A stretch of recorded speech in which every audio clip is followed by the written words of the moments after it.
পুজো আসছে, আর পুজো আসছে, পুজো যে আসছে সেটা পরিবেশ চারদিকটা দেখে বোঝা যাচ্ছে। মানে রোদ্দুরের ঘন ঘটা, সবুজ প্রকৃতি, সবুজ বনানী, যত দূর চোখ দেখা যায় চারদিকে গাছপালাগুলো সবুজে, বৃষ্টির জল পেয়েছে, একদম সবুজে চকচক করছে। কাশফুল ফুটবে আর শিউলি ফুলের গন্ধে মম হবে প্রকৃতি।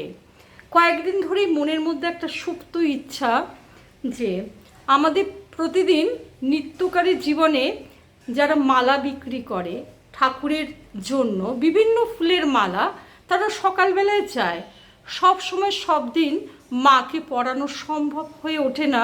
তারা সকালবেলা যখনই মন চায় বা কানেকশনটা হয়, এই দুর্গা মাকে আমি মালা পরাই।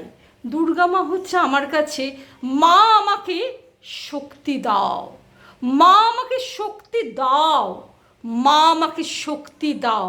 মনের মধ্যে একটা সুপ্ত ইচ্ছা, বাসনা, শিউলি ফুলের মালা যদি একটা পেতাম।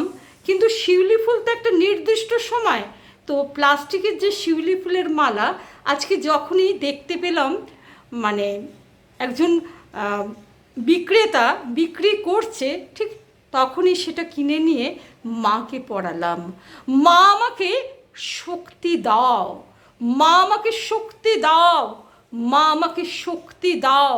মা আমাকে জীবনের চলার পথে সব কিছু যাতে স্বচ্ছভাবে, স্বচ্ছতার বাণী নিয়ে ধীরে ধীরে একটু একটু করে জীবনের পথে অগ্রসর হতে পারি, বা একটা কি বলবো, একটা মাইলস্টোন স্পর্শ করতে পারি, তারই সর্বরকম প্রচেষ্টা।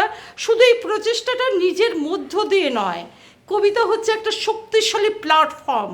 সেখানে দাঁড়িয়ে কবিতার মনোমন্দির বা প্রাঙ্গণ থেকে প্রত্যেকের জন্য শুভ কামনায় ব্রতী হয়ে সময়ের শর্মিষ্ঠা।